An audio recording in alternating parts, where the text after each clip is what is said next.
इस वीडियो में आप देखने वाले हैं एटीएस डेस्टिनी हायर की कंप्लीट प्रोजेक्ट डिटेल। इसके अलावा मैं आपको इस साइट की एक्चुअल वीडियो दिखाऊंगा। नमस्कार दोस्तों, मैं सत्येंद्र कुमार। अभी आप देखना शुरू कर चुके हैं मेरा यूट्यूब चैनल प्रॉपर्टी की बात, जहां हम रियल एस्टेट के नए प्रोजेक्ट्स की इन्फॉर्मेशन शेयर करते हैं, पुराने प्रोजेक्ट का रिव्यू करते हैं। इसके अलावा रियल एस्टेट की कोई न्यूज़ होती है तो उसका एनालिसिस करते हैं। दोस्तों, ये वीडियो मैं शुरू करूँ उससे पहले मैं आपसे रिक्वेस्ट करूंगा, अगर अभी तक आपने मेरे चैनल को सब्सक्राइब नहीं किया है तो प्लीज़ सब्सक्राइब करें, और अगर आपको आज की ये वीडियो अच्छी लगे तो इसको लाइक और शेयर जरूर करिएगा।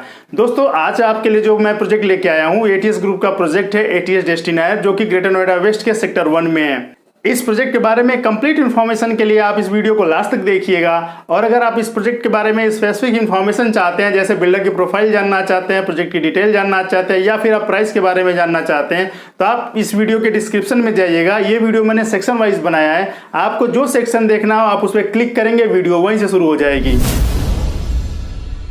ये प्रोजेक्ट एटीएस ग्रुप और एस ग्रुप के ज्वाइंट वेंचर में बन रहा है। अगर मैं एटीएस ग्रुप के प्रोफाइल की बात करूं तो इसके जो सीएमडी है मिस्टर गीतांबर आनंद हैं, और अगर इनके वर्क एक्सपीरियंस की बात करें तो अभी तक इन्होंने 10 प्रोजेक्ट डिलीवर किया हुआ है। 15 प्रोजेक्ट इनके रेजिडेंशियल के ऑनगोइंग है और 6 ये कमर्शियल प्रोजेक्ट भी बना रहे हैं। इसके अलावा ये नोएडा सेक्टर 152 में ये क्लब अगस्तस के नाम से 35 एकड़ का ये क्लब बना रहे हैं। अगर मैं इनके वेबसाइट को रेफर करके बात करूं तो इनके अकॉर्डिंग करीब 25,000 से ज्यादा इनके सेटिस्फाइड कस्टमर है, 3500 से ज्यादा इनका वर्क फोर्स है, और अपने प्रोजेक्ट में ये खुद कंस्ट्रक्शन करते हैं। ये कंस्ट्रक्शन के लिए कोई थर्ड पार्टी हायर नहीं करते हैं, और आफ्टर पोजीशन अपने प्रोजेक्ट्स के अंदर ये सिक्योरिटी और मेंटेनेंस खुद की कंपनी से ही करते हैं। अगर वहीं एस ग्रुप की बात करी जाए तो इन्होंने अभी तक 4 रेजिडेंशियल प्रोजेक्ट डिलीवर किया हुआ है, 3 कमर्शियल प्रोजेक्ट डिलीवर किया हुआ है, और आज के टाइम में इनके 2 रेजिडेंशियल प्रोजेक्ट और 1 कमर्शियल प्रोजेक्ट चल रहा है। इसके अलावा ये बिल्डर कई सारे बिल्डर्स के साथ, लाइक गोदरेज प्रॉपर्टीज के साथ, एटीएस ग्रुप के साथ और एबीए कोप के साथ ज्वाइंट वेंचर में भी प्रोजेक्ट बना रहा है।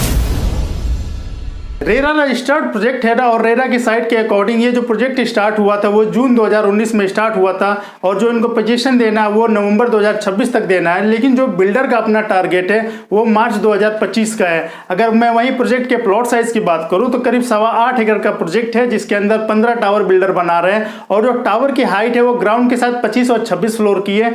इसमें जो 2 टाइप के फ्लैट बनेंगे, और अगर मैं टोटल नंबर ऑफ फ्लैट की बात करें तो 736 फ्लैट बना रहे हैं, जिसके लिए इन्होंने पार्किंग दिया है, 1550 पार्किंग दिया हुआ है। और अगर मैं क्लब की बात करूं तो क्लब ये बना रहे हैं करीब 18,000 स्क्वायर फीट का क्लब बना रहे हैं अपर बेसमेंट ग्राउंड के साथ। और इसमें जो ये कंस्ट्रक्शन टेक्नोलॉजी यूज कर रहे हैं वो माइवन के कंस्ट्रक्शन टेक्नोलॉजी यूज कर रहे हैं। अगर साइड लेआउट की बात करें तो ये 3 साइड ओपन प्लॉट है। एक तरफ 24 मीटर की रोड है, दूसरे तरफ 12 मीटर की रोड है, और एक तरफ 75 मीटर की ग्रीन बेल्ट है। उस ग्रीन के बेल्ट के बाद 60 मीटर की रोड है। वो जो 75 मीटर की जो ग्रीन बेल्ट है उसको बिल्डर ही डेवलप कर रहा है, और उसको डेवलप करने के लिए जो टेक्निक यूज कर रहा है मेवाकी टेक्निक है, जो कि फॉरेस्ट डेवलप करने के लिए काफी वर्ल्ड वाइड फेमस टेक्निक है। इसके बारे में अभी मैं आगे आपसे डिस्कस करूंगा। अगर वहीं मैं क्लस्टर प्लान की बात करूं तो बिल्डर एक फ्लोर पे 2 फ्लैट बना रहा है, जिसको एक्सेस करने के लिए 2 लिफ्ट और 2 स्टेयर दे रहे हैं। इसके अलावा अगर मैं सीलिंग हाइट की बात करूं तो 10 फीट की सीलिंग हाइट है। टावर्स के अंदर जो कॉरिडोर हैं वो करीब 6 फीट के कॉरिडोर बना रहे हैं। और अगर वहीं मैं फ्लैट लेआउट की बात करूं तो बिल्डर 1900 स्क्वायर फीट का 3 BHK प्लस सर्वेंट बना रहा है। इसके अलावा इसमें एक 4 BHK है जो कि 2550 स्क्वायर फीट का है, जो कि 4 BHK प्लस सर्वेंट है। आप इस साइट में देख सकते हैं जितने भी फ्लैट्स हैं वो सारे ग्रीन फेसिंग होंगे। इसके अलावा अगर मैं कमर्शियल की बात करूं तो बिल्डर इसमें lower ground floor, upper ground floor का कमर्शियल भी बना रहा है। अगर इस प्रोजेक्ट में फीचर्स की बात करें तो आप स्क्रीन पे देख सकते हैं, इस प्रोजेक्ट में बैडमिंटन कोर्ट है, टेनिस कोर्ट है, बास्केटबॉल कोर्ट है, एम्पी थिएटर है। इसके अलावा अगर मैं क्लब की बात करूं तो क्लब के अंदर स्विमिंग पूल बिल्डर बना रहा है, जिम बना रहा है, इसके बिलियर्ड रूम है, पूल रूम है, कार्ड रूम है, योगा रूम है। इस प्रोजेक्ट के एक तरफ 75 मीटर की जो ग्रीन बेल्ट है उसको जो बिल्डर डेवलप कर रहा है मियाकी टेक्निक से उसको डेवलप कर रहा है। इस टेक्निक के बारे में आपको कुछ बता दूं, इस टेक्निक के द्वारा करीब 30% ज़्यादा प्लांटेशन होता है, और इस टेक्निक से जो प्लांटेशन होता है उसमें जो प्लांट होता है उसका जो ग्रोथ रेट होता है जनरली जो और टेक्निक से उससे जो ग्रोथ होती है उससे करीब 10% हाइयर होता है। और वहीं इस प्लांटेशन में जो भी पौधे लगाए जाते हैं उनका जो कार्बन डाइऑक्साइड का ऑब्जर्वेशन होता है वो अदर प्लांट से कंपेरिजन में 30% का ज़्यादा होता है।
अगर प्लॉट एड्रेस की बात करूं तो ये plot number 14 sector 1 Greater Noida West के अंदर ये प्रोजेक्ट आता है।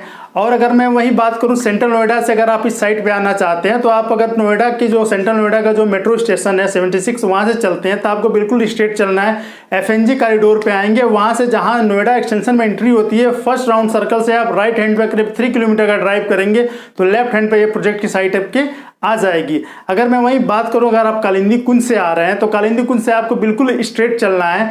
आपको बोटेनिकल गार्डन क्रॉस करना है, नोएडा सिटी सेंटर क्रॉस करते हुए आपको 71 की लाइट तक आना है। वहां से आप राइट टर्न करेंगे, वहां पे आप सेंट्रल नोएडा का जो मेट्रो स्टेशन है 76 का, वहां से भी इस प्रोजेक्ट पे आ सकते हैं। इसके अलावा अगर आप नोएडा 71 की लाइट से बिल्कुल स्ट्रेट चलेंगे तो आपके आगे जो राउंड सर्कल आएगा परथला राउंड सर्कल है, वहां से आप राइट टर्न करके एफएनजी कॉरिडोर पे आएंगे और वहां से करीब 3 किलोमीटर की ड्राइव करने पे आपको लेफ्ट हैंड में एक नोएडा एक्सटेंशन की एंट्री आती है। और एंट्री के साथ जो पहला राउंड सर्कल आता है वहां से अगर आप राइट टर्न करेंगे तो करीब 3 किलोमीटर के ड्राइव पे आपको लेफ्ट हैंड पे प्रोजेक्ट आ जाता है। अगर आप दिल्ली में अक्षरधाम की तरफ से आ रहे हैं तो आपको बिल्कुल स्ट्रेट चलना है। इंदिरापुरम को क्रॉस करते हुए नोएडा सेक्टर 62 की जो लाइट आती है वहां से आपको राइट हैंड पे टर्न करना है और आपको 71 की लाइट तक आना है। आप उस पर भी स्ट्रेट जाते हुए आप नोएडा 76 की जो मेट्रो स्टेशन है वहां से लेफ्ट लेके आप FNG कॉरिडोर पे जाएंगे और वहां से आप नोएडा एक्सटेंशन में एंट्री करेंगे, जैसा कि आप मैप पे देख भी सकते हैं। और नोएडा एक्सटेंशन में एंट्री के साथ जो पहला राउंड सर्कल आता है वहां से आप राइट टर्न करेंगे।